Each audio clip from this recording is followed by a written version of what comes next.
Suivra Mme Séverine Arnaud, la Fondation Théodore. Voilà les trois premiers intervenants que nous avons ce matin. Monsieur le conseil public, à vous la parole. Bonjour à tous, mesdames, messieurs. Je vais vous présenter le plan national pour les villes intelligentes au Cameroun. Est-ce que la technique nous suit dans la... Est-ce que c'est projeté de nous? Bien. Je voudrais déjà, en guise d'introduction, lorsqu'on parle de ville intelligente, le lien est évident avec le défi urbain. On en a beaucoup parlé, on a donné beaucoup de chiffres, et le lieu n'est plus pour moi de revenir sur l'ensemble des chiffres ou alors de la présentation qui a été faite sur la situation de l'urbanisation dans notre pays et même dans le monde. Je voudrais insister simplement sur les principaux défis qui sont le problème de l'urbanisation accélérée qu'on connaît dans notre pays. Nous avons un certain nombre de défis, le défi évidemment des infrastructures. Et différents panélistes, depuis le début de nos sessions, ont parlé de l'étalement urbain. C'est l'un des principaux facteurs, pas seulement la démographie, mais l'étalement urbain est l'un des principaux facteurs qui crée cette pression sur les services. Il y a le défi social évidemment, les questions de précarité, d'exclusion. ONU Habitat parlait de l'urbanisation de la pauvreté. Dans un de ses rapports, en 2018, disait que l'urbanisation en Afrique se traduit également par l'urbanisation de la pauvreté. Et avec un corollaire, cela a été dit également dans les sessions consacrées à la résilience. Finalement, les populations les plus pauvres s'installent également sur les zones à risque. Donc, à la précarité s'ajoute une vulnérabilité face au changement climatique et aux catastrophes. Évidemment, le défi économique, mais également, je l'ai dit tantôt, le défi de la résilience urbaine face au changement climatique. Et nous savons que les villes représentent l'essentiel des émissions de gaz à effet de serre, mais les villes également sont celles qui, de par leur densité, sont les plus exposées au risque de catastrophe. Donc au final, on a un certain nombre de défis à considérer, le défi de la mobilité, de la sécurité du logement, la résilience climatique, l'inclusion, la gestion des déchets, les catastrophes, c'est un défi nouveau. On a parlé également de migration urbaine. Ceci, c'est des défis d'économie, l'emploi, c'est des défis classiques. Ce qui est intéressant à noter, si nous nous projetons vers les villes intelligentes, c'est de parler de deux choses concernant ces défis. La première chose, c'est la complexité. Vraiment la complexité dans la manière dont les ingénieurs peuvent la comprendre. Quand je parle de complexité, vous avez des villes avec des millions d'habitants. Imaginez un peu le mouvement de millions d'habitants chaque jour sur les routes. C'est que ça peut, ce flux, imaginez ce que ça crée en termes de complexité. Prenons juste l'exemple du transport urbain. Le nombre de véhicules qu'on a aujourd'hui dans les grandes villes, la régulation du trafic qui est faite au niveau des intersections. Le flux est tel que les feux de circulation qui sont placés dans le mal à suivre. C'est vraiment une question de densité de trafic. Et vous voyez qu'à un certain moment, ces feux n'arrivent plus à réguler et il faut faire appel aux agents de police. C'est ce que j'appelle ici vraiment la complexité qu'il faut adresser. Mais aussi, le problème, c'est que tous ces défis sont, pour utiliser un peu un jargon qu'on aime beaucoup en informatique, on parle d'interconnexion.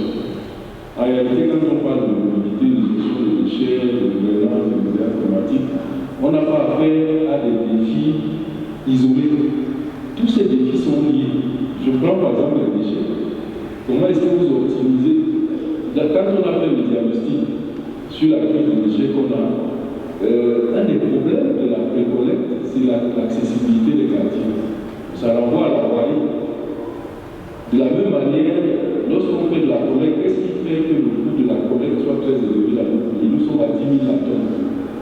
C'est parce que les trajets sont longs, il y a des embouteillages. Vous voyez le lien entre les déchets et la mobilité. C'est pour ça que tous ces problèmes en réalité sont liés. C'est pas lorsque vous parlez de mobilité, il faut regarder également la question environnementale. Alors, ces deux aspects, j'ai parlé de complexité, j'ai parlé d'interconnexion, nous amènent vraiment sur la problématique de la ville intelligente. Je voudrais rappeler ici, mon exposé ne vise pas à refaire un exposé sur qu'est-ce que la ville intelligente, parce que c'est ce que nous avions fait il y a 3 ans. Donc, ce n'est pas de revenir vraiment sur le concept, mais je voudrais simplement indiquer que ce concept, on l'a attribué à Bill Clinton, Smart City, en 2004.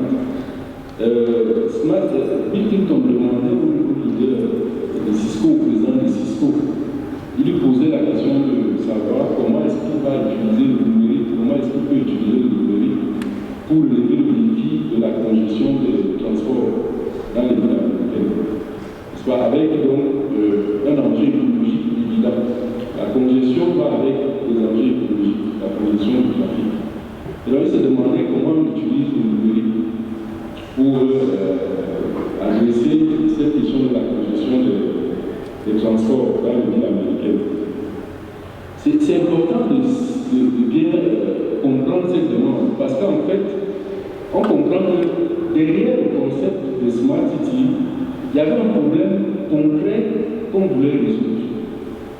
La question de la congestion des transports. Je crois que c'est vraiment très important de situer le concept de Smart City par rapport à des défis concrets que nous avons.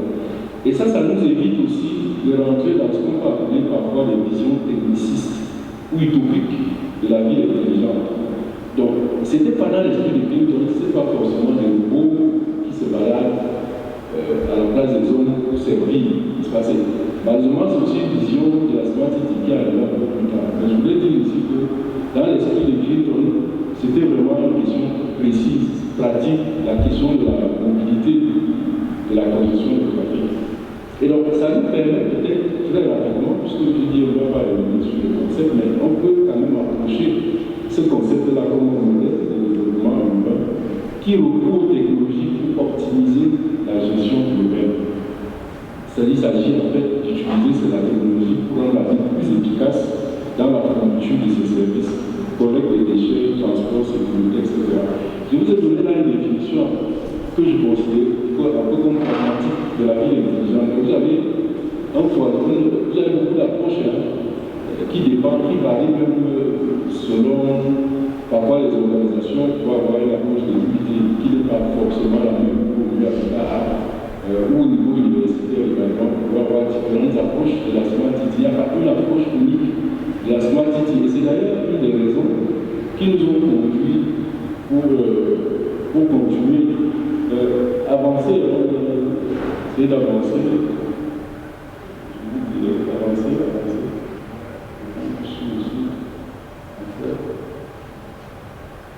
Voilà, nous sommes ici. Alors, justement, c'est ce qui nous permet de situer le plan pour les villes intelligentes du Cameroun. À partir du moment où il n'y a pas une approche universelle, et qu'il y a différentes visions, pour aller dans des pays où vous avez quand même des visions, on va dire, technicistes. C'est pas lorsque Google a voulu faire son projet de Toronto ville intelligente, c'est quand même dans une perspective assez futuriste. Ce qui n'est pas forcément le cas dans notre contexte. Il fallait clarifier ce concept au Cameroun et dire également comment est-ce que nous voyons notre ville intelligente.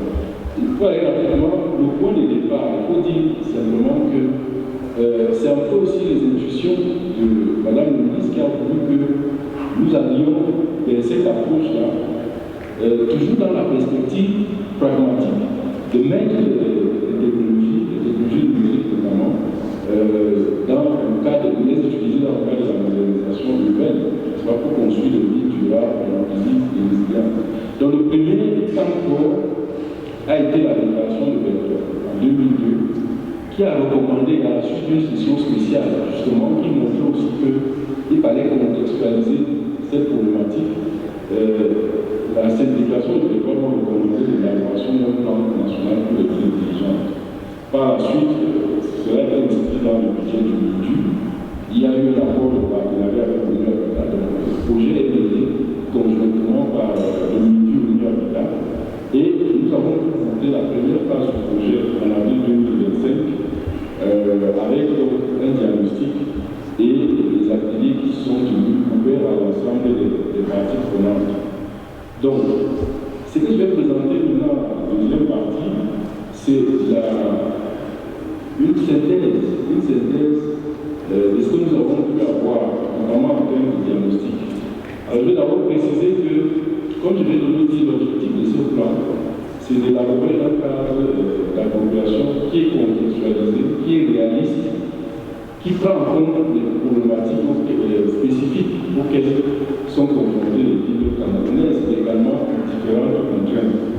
Il s'agit d'identifier également les milieux prioritaires vers lesquels nous pouvons appeler les jeunes à développer des applications numériques et proposer également des expériences pilotes.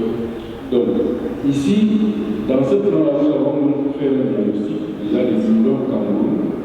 Le diagnostic du cadre réglementaire institutionnel en lien avec les villes intelligentes, l'état numérique au Cameroun, les initiatives qui existent dans l'écosystème technologique que nous avons aujourd'hui.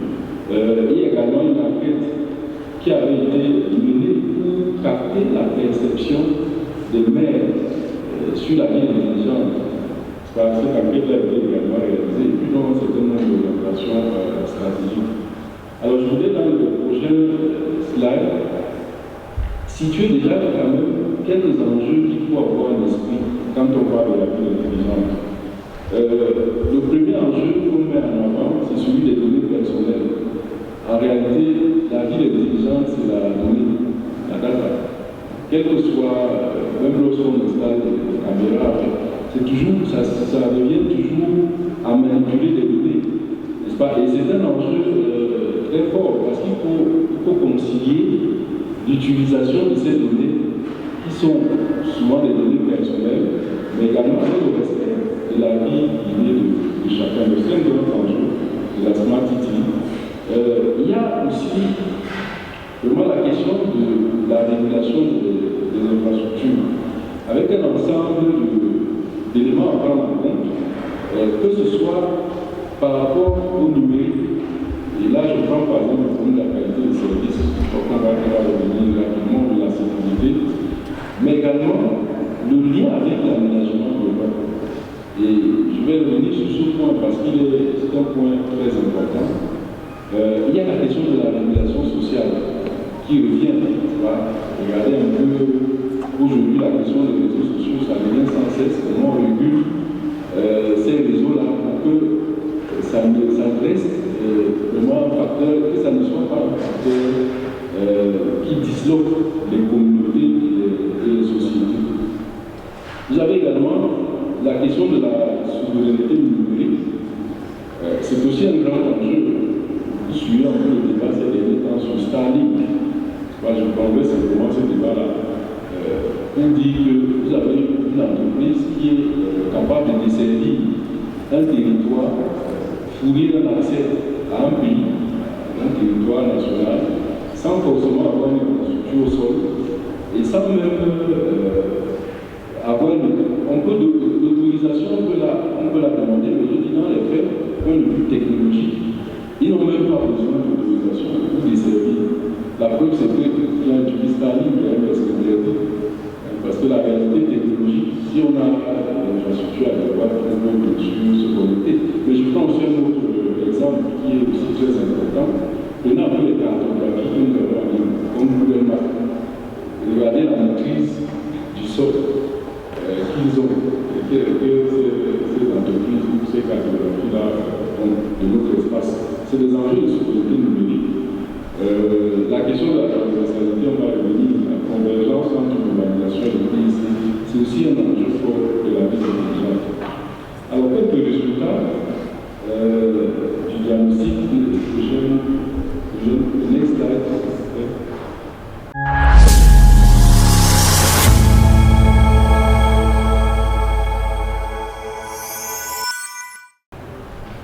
Quelles sont les grandes lignes? La première chose, c'est peut-être déjà les forces de notre arsenal juridique. Il faut dire que cet arsenal-là couvre aujourd'hui l'essentiel des problématiques du développement de la smart city. Il y avait un vide sur les données personnelles qui a été comblé par la loi de décembre 2024 relative à la protection des données personnelles. On a à peu près la cybersécurité, le commerce électronique.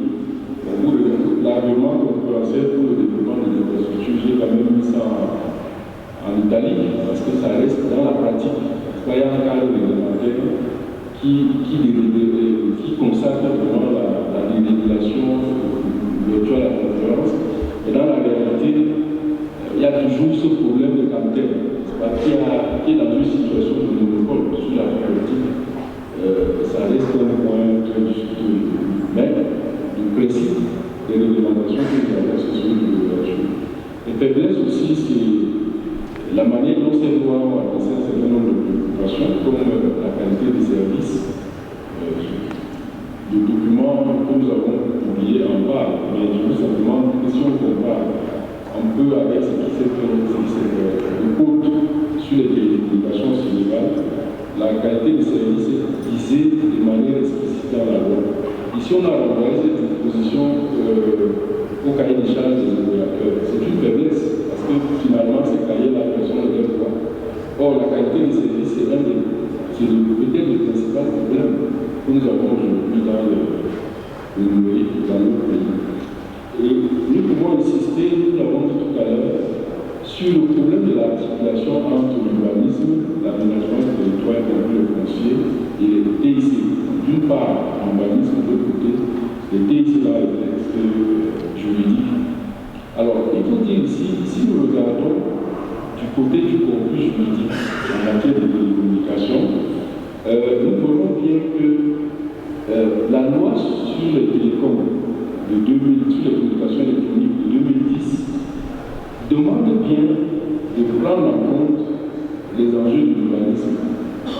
Mais dans la réalité, dans l'application, on n'a pas eu de texte vraiment d'application, mais dans la réalité, cette prise en compte-là ne s'est pas faite. Je prends un exemple. Prenons un peu les antennes qu'on installe. Quel est les questions d'embellissement? Lorsqu'on met les antennes, est-ce qu'on prend en compte l'embellissement des villes? Parfois, ça peut défigurer les bâtiments, une antenne qu'on place au-delà d'autres enjeux de santé, etc. Mais je prends un peu cet exemple. Et puis, il y a un autre grand domaine, un autre terrain, où on voit cette articulation, dans le déploiement des infrastructures de télécommunication du numérique en général. Nous pouvons le voir, les travaux de voirie impactent sur les réseaux de télécommunications et les réseaux de télécommunications qui n'ont peut-être pas été pris en compte au moment de faire un certain nombre d'aménagements doivent suivre et ça impacte également la voirie. Donc, vous avez cette double difficulté de cohabitation entre les questions d'urbanisme et les réseaux de télécommunications. Je voulais aussi mentionner dans le diagnostic un point important, c'est que la question des CDD. L'État garde un peu le monopole de la gestion des télécommunications. C'est un des domaines où on a quasiment pas de transfert de compétences sociétés. Et la question que je vous posais, comment est-ce qu'on vient déployer les réseaux dans une ville sans prendre en compte que la ville, c'est ça qui a un décret qui prévoyait que ce soit les maires ou les services de l'urbanisme soient informés des projets de déploiement des réseaux, mais ceci n'est pas toujours le cas. Alors, l'état des lieux du numérique aussi, peut-être de manière synthétique,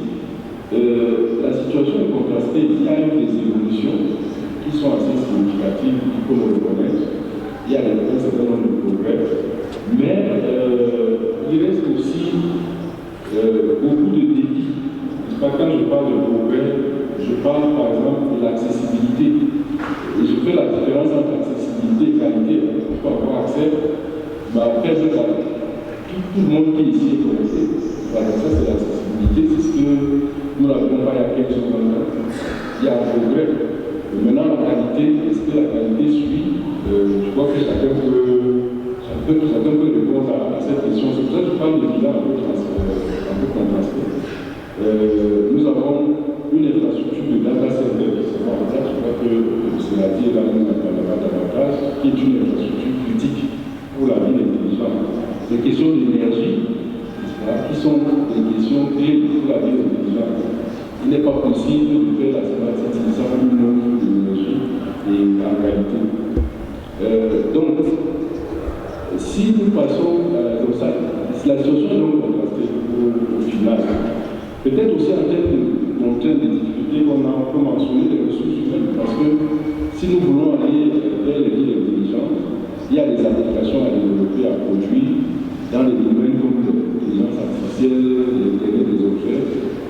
Là, nous avons encore une masse critique en termes d'ingénierie à produire, pour développer ces applications-là. Donc, l'écosystème de la high-tech aussi, c'est un point, à mon avis, positif dans notre pays, c'est qu'il y a quand même un écosystème, même si dans le domaine, lorsque vous allez dans des villes comme Goya, comme Douala, il y a des startups qui se mettent en place, qui existent pour développer un certain nombre d'applications. Il y a une étude d'ailleurs qui a été faite et qui montrait que nous avons un certain nombre de startups, une centaine de startups vraiment en activité dans nos pays et qui parviennent, c'est un point important, à lever les capitaux.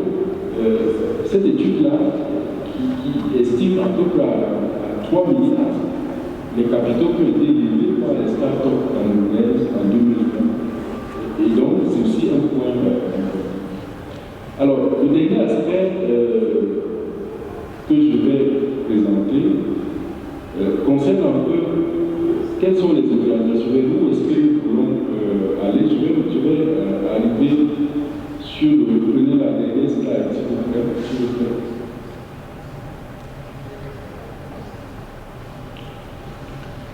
La toute dernière slide. Alors, la question qui est posée à la fin, il y a un certain nombre d'orientations stratégiques qui ont été données, mais c'est vraiment quel est le modèle de ville intelligente que nous souhaitons dans notre pays.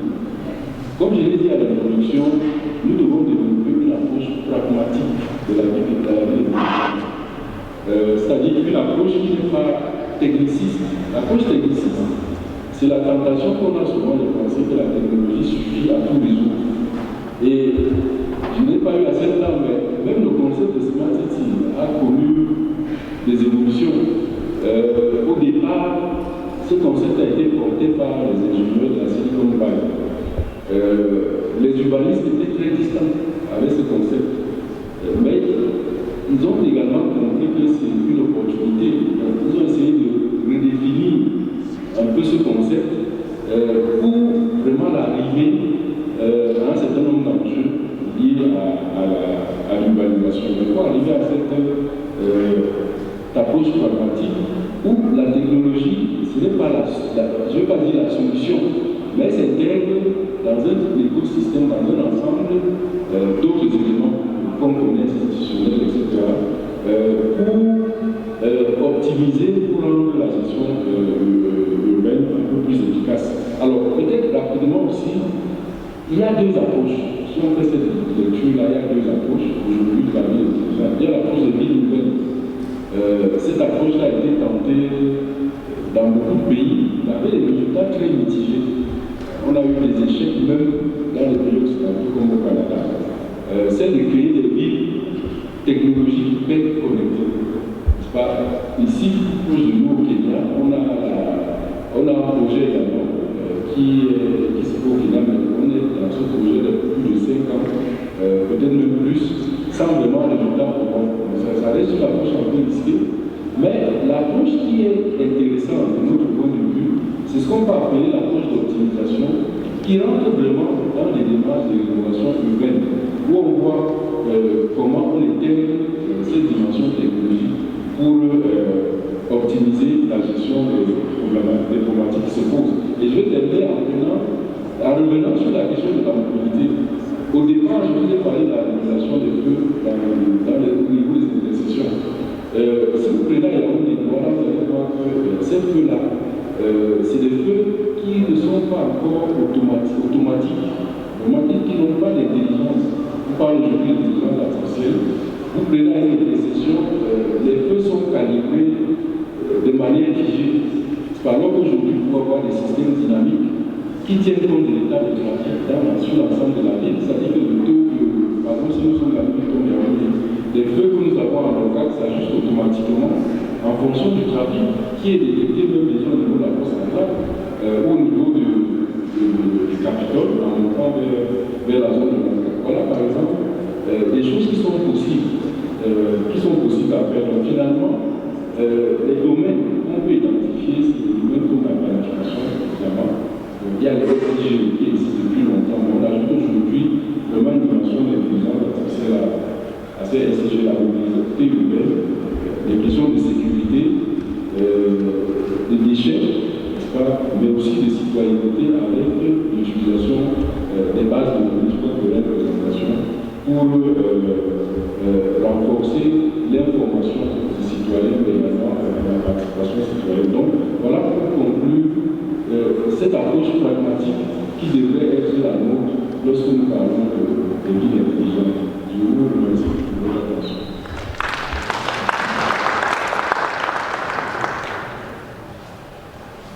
Si monsieur le conseiller technique, ce briefing concernant la genèse du diagnostic et surtout les perspectives du futur plan national de la ville intelligente au Cameroun.